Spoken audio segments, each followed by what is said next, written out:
I predict that I will be the biggest loser ever on your show. Weight is 430 pounds. You know, I feel like I've let so many people down, but, you know, most of all myself.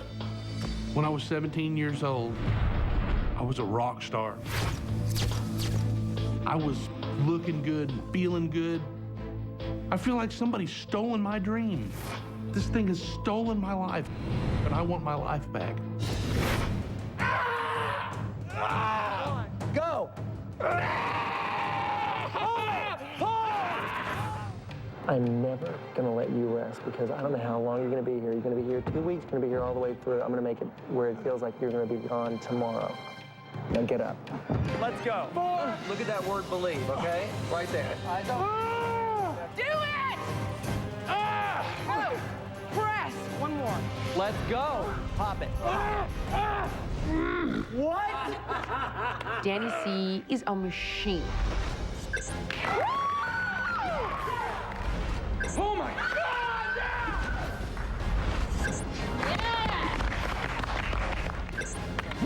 Yeah!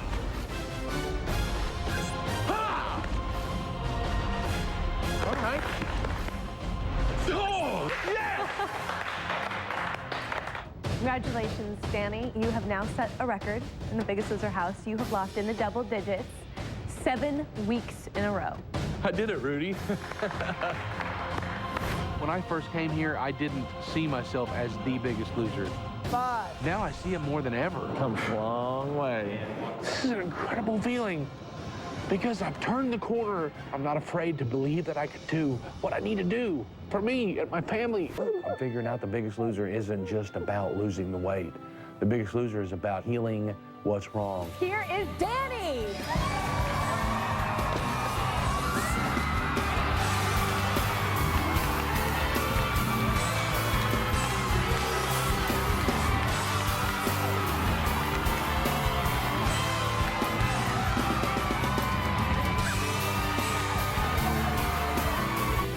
You're looking for more than 227, Danny. Your current weight is.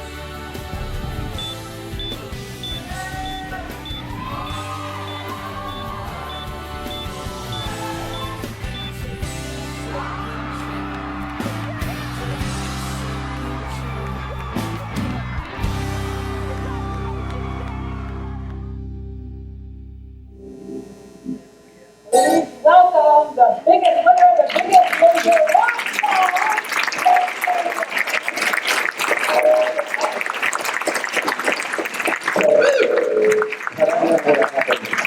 You know, 6 years ago. It's been 6 years since that. You know, and I've seen that video. How many? Over the last 5 years, I've probably spoken at 300, 400 events minimum. So I've seen that almost every time. And every time, that's 2 minutes and 43 seconds, by the way. I haven't, and I see something different every time. That time, I saw something different. I'm not kidding. How can you see 300 different things in 2 minutes and 43 seconds? Well, every time something new really stands out to me, what really stood out to me that time was, I want my life back. When you get to the point, when you're ready to say, I want my life back. Because I've gone years feeling hopeless. I've gone years with edema in my legs. One time I was laying in the recliner and I thought the roof had sprung a leak because water was dripping down my leg. It was because it was coming out of my leg. I was sick. I was on 4 medications, the drugs that Dr. Hotze's been talking about all day, that were masking the symptoms. They weren't treating the issue. I'd lost my dreams. I was a songwriter. I had written a song in 12 years. I wanted my life back. Am I perfect today? No. personal planet. Am I better than I used to be? Yeah. Am I where I want to be? No, but I am on my way. I want you to be on your way. You see, information that you've been given today is key. The things you can do with the information is phenomenal. You doing the information is the question. Because my wife and I was 460 pounds at my biggest point. My wife was 240 at her biggest point. We would sit on the couch arguing about how to lose weight. She'd say, it's got to be low fat. I'd say, it's calories in, calories out. Your body's a car. You put fuel in it, you either burn the fuel out or you store it in the trunk. And she'd go, no, low fat. If you eat low fat, and her family would sit. It was like a show. Can you imagine a sitcom? These two severely obese people arguing about how to lose weight. They're all just going, here.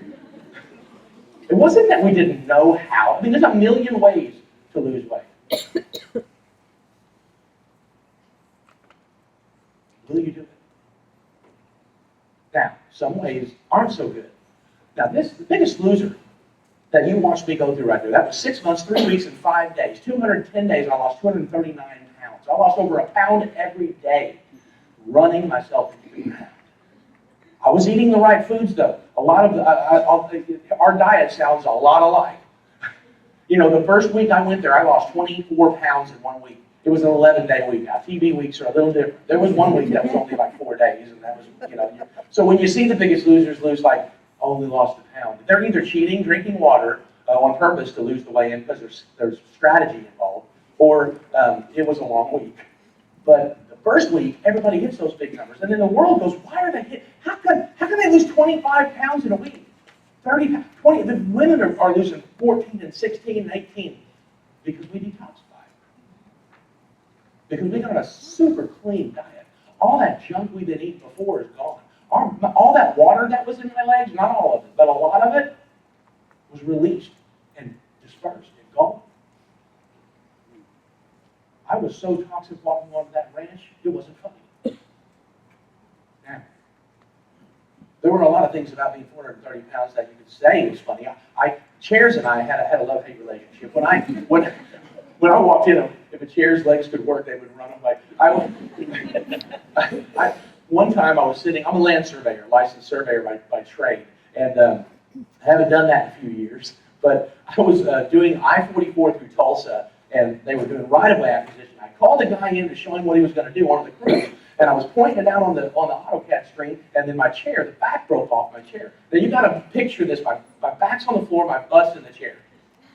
I don't care who you are, that's funny. Come on. Can you picture it? Come on, picture it in your head. And I'm trying to get up, I can't get up. I'm falling and I can't get up. I'm waiting for Clayton to help me up. And he never helped me up. I finally got up, and he's gone.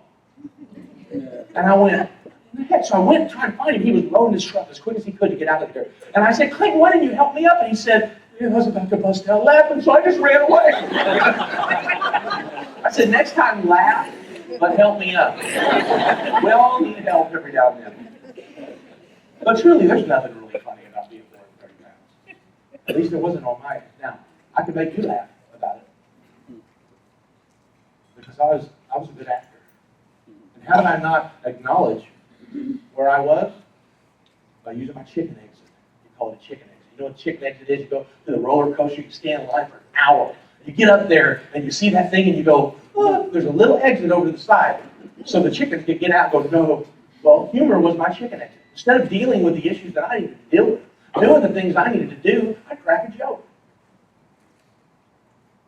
And it would appear that I would relieve all the stress and I would just stuff it a little more. As my friend Teddy McCarty said, it's not what you're eating, it's what's eating you. You know what I mean? I mean, this is an amazing day because I think that you're getting this true and valid information from Dr. Hosey about the diet and everything. And what you're going to get from me is why you haven't done it until now. And probably why I'll let half of you go home, maybe follow up once. And next year you're going, man, I'd only started back then. I'd be clean. I'd have lost 40, 50, 100 pounds. I did that several times. So what does it take to take action. Because a big part of what I filled that out when you were telling us to fill it out. What's it going to take for you to take action? I filled that out because I'm still dealing with stuff. This isn't over. That was an event. You know, I get the question, how much have you gained back all the time? And I go, well, I haven't gained back 200. That's a good thing. You know, I'm not perfect. But by golly, it's been a fight. It has. Because every day you've got to make a choice. You get the information. Doing the information is a different thing. We all know smoking kills us. I smoked for 12 years, 2 packs a day. I wanted to quit. I couldn't. Until I wanted my life back. Do you want your life back today? That's the question. So how do you? How did I go from a guy that lost his dreams, was Donny Osmond's bass player once? Believe that. There's a picture of me in this book. And I do have a book for sale back there. Here's the deal. You get his information, you get this, it'll make you do his information, you're done. There's a picture in here with me with Donny Osmond. And I was a kid, 17-year-old rock star. I had dreams, man. I had plans. How do you go from that to being 460 pounds, feeling like your life is over? The doctor was telling me, he showed me a chart. Danny, I got to show you this. You're 38 years old. This is how many 38-year-olds there are at between 450 and 500 pounds.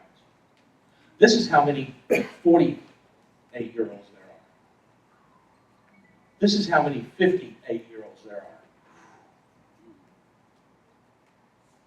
It scared me. I was about to turn 40. And he said, you don't change something, you can make 50. I did quit smoking, by the way.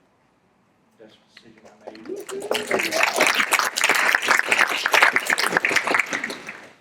We know it's killing us, but we don't feel it killing us. And until the price, until you realize, see, the cost that you pay being unhealthy, the cost that you pay doing whatever it is you struggle with, I mean, you may want to quit smoking, you may want to lose weight, you may want to have a better marriage. Sometimes people, I mean, I had to deal with that. Me and my wife were not happy once. We had to work on it. It wasn't easy. But until that price, until we figured out that the price was bigger than the benefit, you see, there's a benefit to being 460 pounds. I mean, believe it or not. I mean, I could eat anything I want. I never had to exercise. No one ever asked me to help them move. Because they were like, yeah, he can't even pick up a cell phone, much less my couch, you know? And I was like, ooh, that's a good thing. Well, there are benefits to every choice you make in your life, but there's also a cost and a price. The price you pay, sometimes, a lot of times, so outweighs the benefit. Why do I do it? Because you don't realize the price that you're paying. One thing I focus on telling people is get over that hill. You may bloody your knuckles up getting over it, but it sure feels good on the other side. So I'm this kid that lost his dreams, went to 460 pounds. I'm mad, punching holes in the wall. I was so mad. I punched a hole in the wall over my family wouldn't shut off the lights because they were wasting electricity. Are you kidding? I punched a hole through a wall for that? I was angry. And instead of working through my anger, I made it turn into rage. I was a rager. Because of how I felt about myself. When I looked in the mirror, I felt worthless.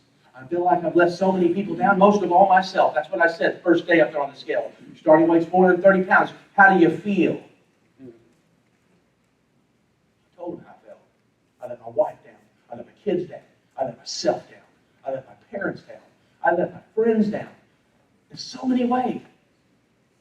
I felt like I let God down. I felt like I was called to do something big. And then here I am. I can't even get off the couch. Because it hurts. I didn't know that was part of the plan, part of his plan. Here's what's going on. How do you get from that lost guy to losing 239 pounds in 6 months, 3 weeks, 5 days, getting your dream of music back, becoming the biggest loser ever in the history of the show? Now, the girl did beat me last season. Some of you watching, you know what I'm talking about. But being the biggest loser ever in the history of that show, becoming the role model I wanted to be for my kids. How do you do it? I'm going to share with you how you do it. Because I think that these 4 principles that I give you today are going to pave the way for you to get the information, to do the information, to change your life. You want a new marriage? Work on it.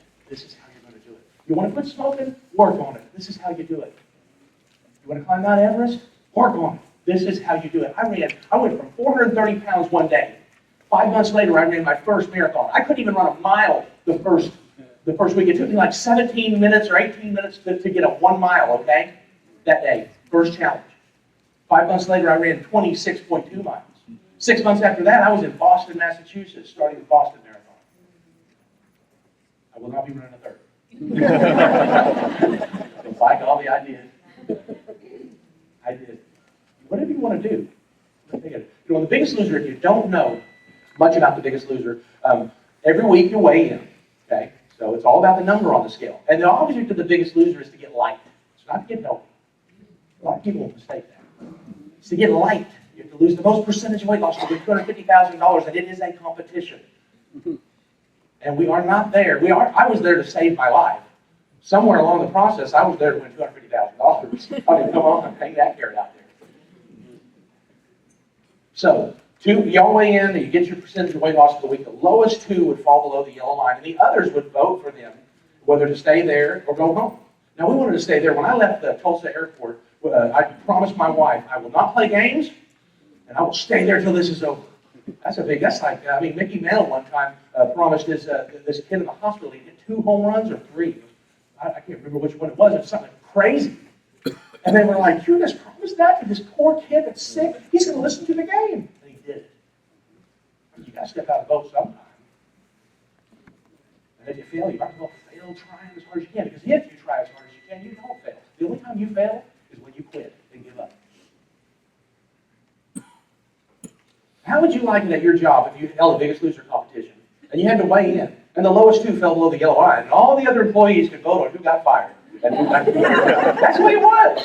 I mean, think about that. It was stress every week. Oh my gosh. And Jillian was always like, gotta manage your stress. Your cortisol, it's gonna shoot through the roof. You're not gonna lose weight. You gotta manage your stress. She's a hormone fanatic. She knows her stuff. She's a pretty smart girl. She's pretty smart. She's only 5'2", but she's scary. Well, every week there was a challenge. Like the first week I told you we had to run a mile. I came in 4th to the last, and the only reason I came in 4th to the last was 2 didn't finish, okay? So I was really second to last. It's crazy. And those feats of strength were crazy. Well, one night I want to tell you about this one time.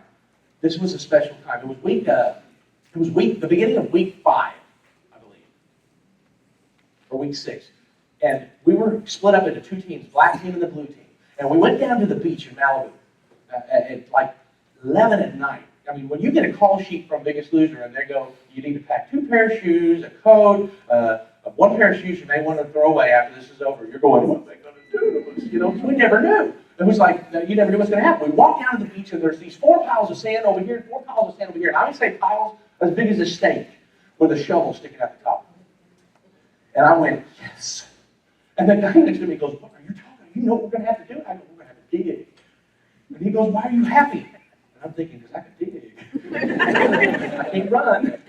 I'm not very strong. But you put a sharpshooter in my hands, and I'm like John Wayne with a 6-shooter. I was a land surveyor. I used to cut mud for my uncle in a concrete company, and I used to get in there and shovel that mud. I could use a shovel. I had a chance at this one. I had been done terrible for all the other challenges. Well, this one was going to be different. So I started, she said, what's in it? Down underneath the sand, there's a box with a key in there. And you have to get the key and go unlock the box, the lock with this box. There's 4 locks for each team.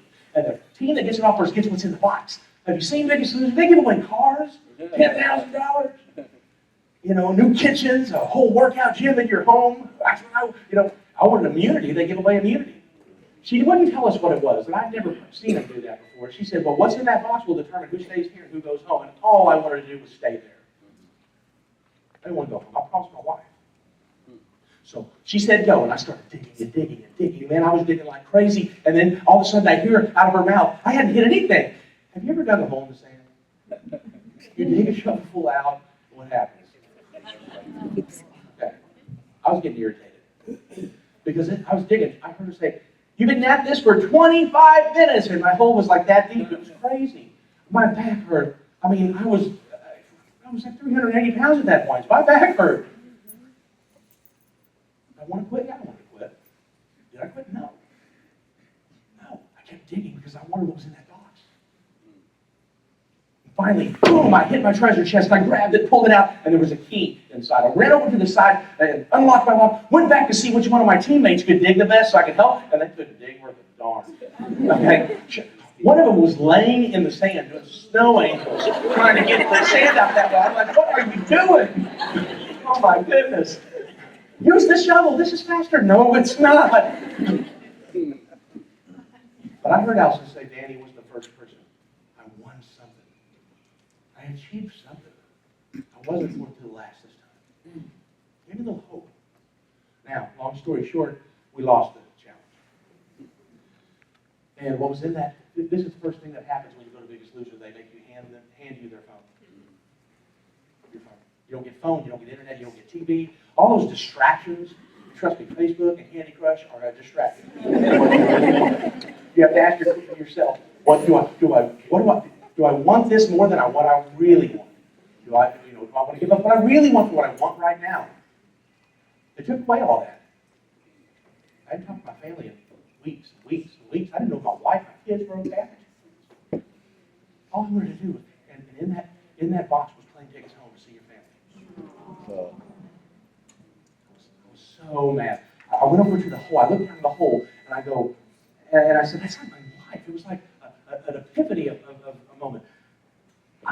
It wasn't that I didn't know how to lose weight. My wife and I used to argue about it. We knew how to lose weight. Was it the best way? No. I lost 75 pounds in the summer in high school. What did I do? I ate salads, drank Diet Coke, and that's it. Ran 3 miles a day. I pretty much starved myself. I went from a compulsive overeater to a borderline anorexic, like that. I mean, it wasn't healthy. It wasn't the right thing to do, but I did. Why did I do it? I knew how to lose weight. Why was I 460 pounds? I started asking myself. And then when I lost 20 pounds, I started counting it up. By the time I lost 60 pounds, I lost 25 when I went through that one. And when I did Weight Watchers, I lost 40. And then when I did this, I thought, why am I worse? Because I kept quitting. Now, let's face it, if you're 430 pounds, you lose 10 pounds. I mean, how many of you in here would like to lose 10 pounds? I would. Yeah. But if you lose 10 pounds and you're 430, you still weigh 420, you look in the mirror, you look exactly the same. It's like that hole. Dig in that hole in the sand, and it caves in, covers up, makes it look like everything you're doing isn't making a difference. Well, you know that it is, but it looks like it's not. It made me mad again. I didn't give up. I didn't put my shovel down that night. And I made myself a promise. I said, I will never put my shovel down again. When I decide to do something, I'm going to finish. It's the first thing you've got to do. You have to lose your quit. Because quit is what got you into whatever situation you're in. And there's not a person in here ain't struggling with something.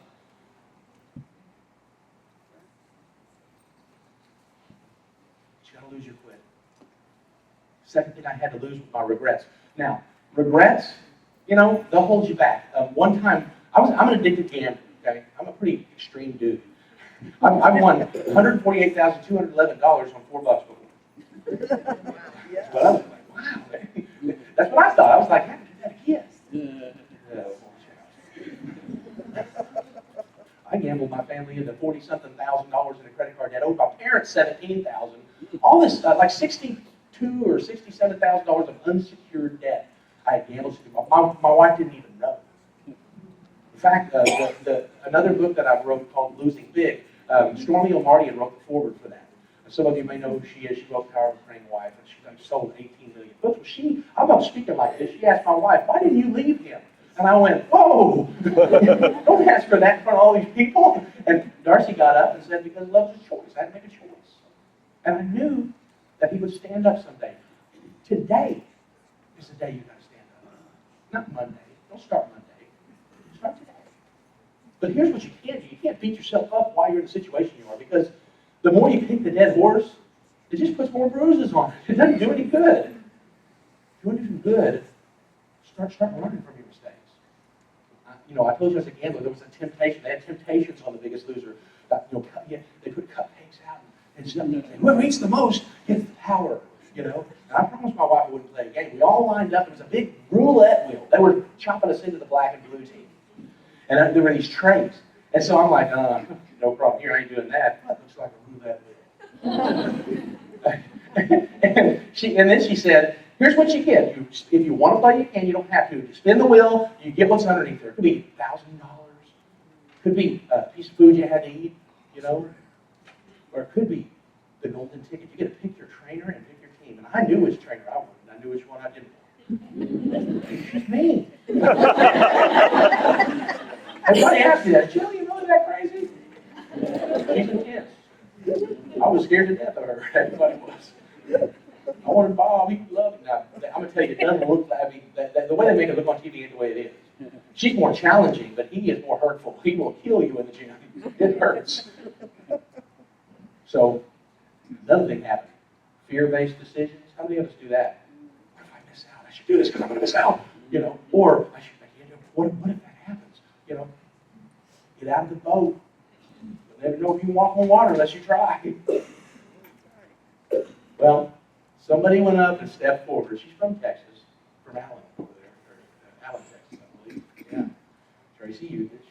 She was on my season, and they called her Crazy Tracy for a reason. She got a little crazy, but she had reason to. She stepped forward. She had won everything, and we were all like, so I stepped forward. And in that moment, it scared me to death because I said, my wife's going to see this in a few months, and I broke my promise. Plus, I was gambling again. I promised her I'd never gamble like that again. I must be fine. I get up and I spin the wheel. It goes around. It stops. Allison says, "What's underneath there?" And I lift it up, and it was a cupcake. And not a cupcake. It was a 780-calorie cupcake. It was this big around, that tall. It had an inch thick. When I ate it, if you watch my season 8, when I ate it, I go, "Oh, it's an inch thick of frosting." And then real, you know, it's all that sugar that we had. I hadn't had any sugar for 5 weeks. I thought I was going to throw up. That really let me know the effects of sugar. You know, 5 weeks into my Biggest Loser, I could eat a carrot and go, man, that's a sweet carrot. Before, they tasted like popsicle sticks. You know, they didn't have any flavor. You can actually taste the sweetness of a carrot when you stop intaking so much sugar. I don't even do artificial sweeteners very rarely anymore. When I say artificial, I mean like stevia, that kind of stuff. They let us do Truvia on the ranch, so I've got them to use the stevia leaf. But I don't even do that anymore. Just because you know, I'm going to tell you something. Coffee. Some of you guys put sweetener in your coffee, and you don't even know if it's good coffee or bad coffee because it all pretty much tastes the same once you do that. You take that away, and you acquire the taste, then you can go, ooh, this coffee's horrible. Ooh, that's good coffee. You can start tasting the coffee. It's crazy. You're not taking cocaine anymore. You know what I mean? That's what it's that. That's like the sugar, the cocaine of food. All right, I got to get back on track here. I'm running too many deals. Well, I ate that cupcake, went back in line, stood there and went, oh, why did I do that? I'm so stupid. Beat myself up. Abby, there's another girl from Texas. She lost her entire family in a head-on collision. Every role she had in life was ceased in a moment. She drove up on the accident scene. She came to Biggest Losers. Very, very inspiring story. And she said, I just want to live again instead of exist. You know, she's been existing for a few years after that happened. She didn't know what to do. Well, she plays devil advocate. She goes, what's the matter, Dan? And I go, so stupid. I always do that. I make a stupid decision, make the wrong decision, and I get myself in a hole. And she goes, well, would it have been the wrong decision had you won the golden ticket? I said, of course not. Now, that's the way a gambler thinks, right? Of course, if I win, it's okay. Coach Mo, he's 6'2", and he's like a teddy bear. He was the eldest guy on the ranch. I think he was 53 from Kentucky. He's a coach, and he was like our mentor. He was really wise. He comes up to me, puts his hand, and he had a voice like, James Earl Jones. I'd say, hey, coach, and he'd go, yeah, baby. You know, what's up? Nothing, I just wanted to hear that. You know? It's like Ruben. I hung out with Ruben Studdard in Malibu for about a week this year, laying in the pool and everything, and that dude's got a sweet voice. To get him to sing is hard. Every time you ask him, he'll go, no. What is wrong with you? We had a big fight over who was better, OU or Alabama. That happens. All right, back on track here. Coach Mo comes up, puts his hand on my shoulder, and says, Danny, someday you're going to have to be okay with the choices you make. I was like, he's right. I regretted getting fat. I regretted eating wrong. I regretted smoking. I regretted giving up. I regretted gambling, laying my music down, being a poor role model. Name the things I regretted. I got a tattooed on my shoulder. You know? Every time I looked in the mirror into my eyes, all I saw were the choices that I regretted. And I thought, that's right. I gotta be okay. If you mess up, big deal. Well, that wasn't enough, because Jillian later that day made me her special project, and you don't want to be Jillian by special project. I fall off the treadmill. She's like, what is wrong? What's the matter? And I go, what's the matter? You got it 10 miles an hour. I'm 380 pounds. And she's like, it's a choice. Get on the treadmill and run 10 miles an hour. I'm like, it's not a choice. I can't do it. She's like, yes, you can. Until you make a different choice, you get the same result. And I sat down on the treadmill. She said, what's eating you? What's up? Told her about the eating the cupcake. She said, Danny, you got to get this. If you don't get this, you're going to run around and the mountain's going to be right in front of you again. You're going to gain the weight back. You're going to go back in debt. You're going to mess up. You take good decisions, you run from them. You take bad decisions, you learn from them. But regrets just hold you back. You spend too much time regretting your decisions, it's going to hold you back from what you really want. So own where you are. And, own where you are. If you just own it, and be, okay, I'm here. That's the getting on the scale. That's the measuring the thing. That's taking your shirt off in front of 20 million people. Letting it all hang out, literally. That ain't pretty when I was clapping up there, was it? Do that when I was running on the treadmill. It's like, whoa, whoa, whoa. I ran Boston Marathon. I thought I had my own cheering section. It was really my skin flapping. You're going to have to lose your regrets. You're going to have to move forward. You're going to have to take action. How do you take action? You lose the lies. Lose your quit. Lose your regrets. Lose the lies. What are the lies? And I wrote some things down here because listening to what was going on today really opened up my eyes up a little bit. And I thought about in your car, when the little red light comes on, says check engine. And the first thing we do is go, oh, good, all right. In your life, how many of you have had that check engine on like come on and you just don't plug it? Or I was honored to be the speaker last year at the National Day of Prayer in Washington, D.C. And I ended up, I had read a book the week before called The Harbinger by Jonathan Cahill. And never heard of him, hadn't read a book in 8 or 9 months, and the guys really, really wanted me to read this book, so I got the book, and I had a speaking engagement about 4 hours away, and I listened to the audio book there and back. It's a phenomenal book. It's a phenomenal book. Well, in Washington, D.C., I get in the van to go to my speaking engagement, and this dude with a beard gets in, and I said, hey, how you doing? I'm Danny Cahill. He goes, I'm Jonathan Cahill. I went, what? That was a week later. That's not an accident. That's like crazy. But in that book, he talks about the warning. When you get warned about stuff, like an alarm. When an alarm goes off, what do? React. You better. How many of us get the snooze button in our life? Monday, I'll start Monday, I'll start Monday, I'll start Monday. Monday comes around, I'll do it again. And we keep hitting the snooze button. How many of us just unplug? What happens? You're going to miss life.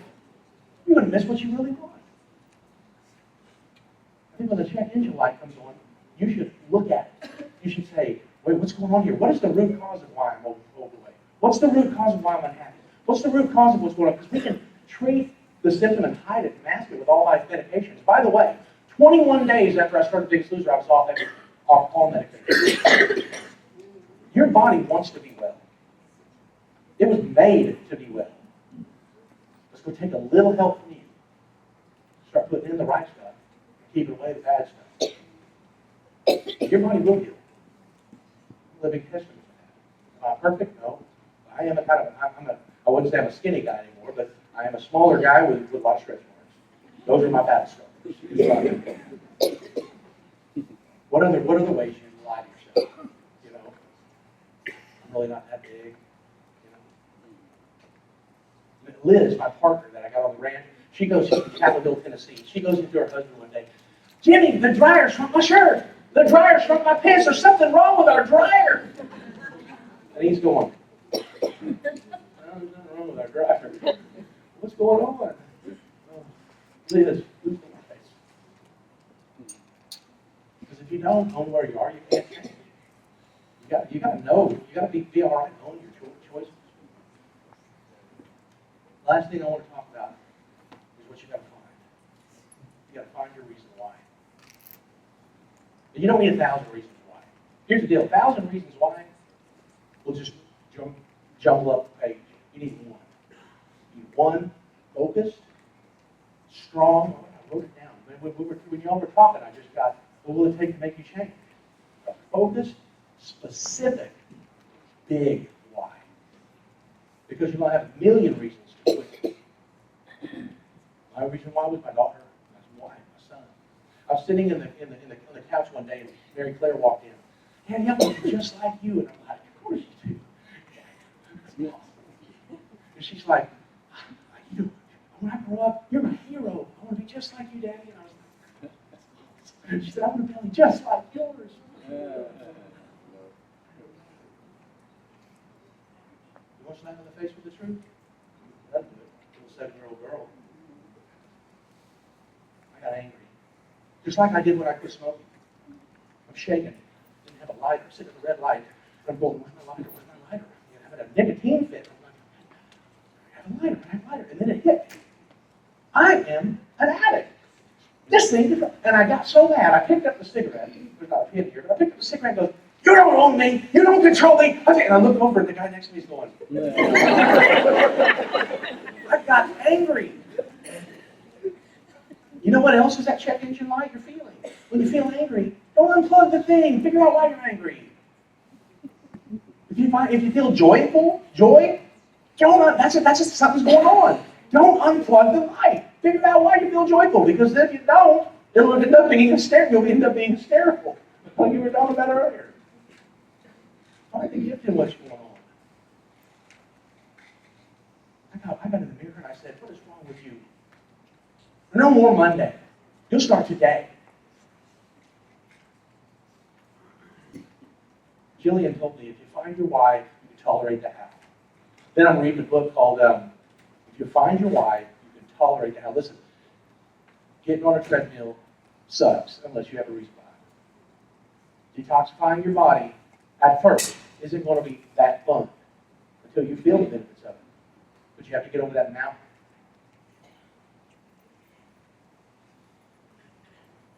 Not eating the quick drive-through meal is worth it. You've got to have a why. Preparing your food takes work. It does. I steam broccoli all the time. It's not that much work, but it's a heck of a lot more work than just driving through a drive-through. And then we don't get it in 30 seconds. We're like, oh, my damn, they're slow. You know? That's what we want. We want it now. We want it all right now. What's a journey? It takes time. I was reading a book called by Viktor Frankl called Man's Search for Meaning. And it had a quote by Nietzsche or something, an 1800s German philosopher guy. And he said, a man with a wife and bear any how. You want to know how to do something?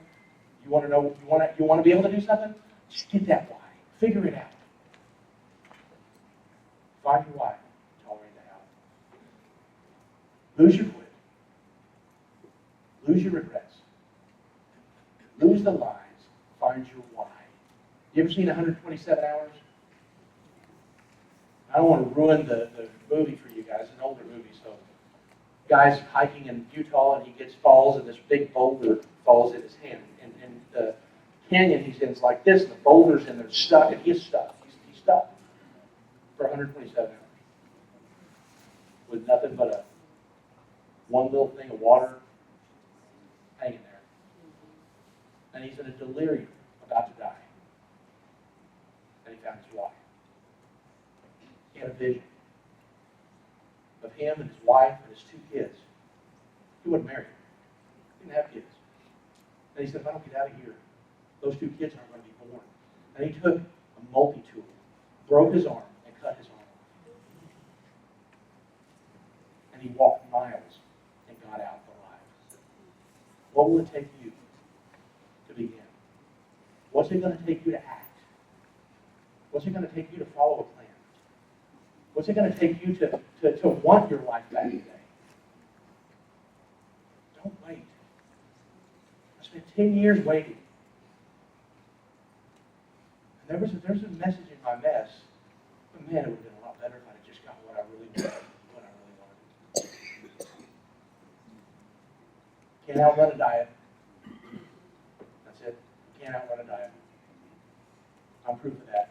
I'm in the best shape of my life. I'm 30 pounds overweight.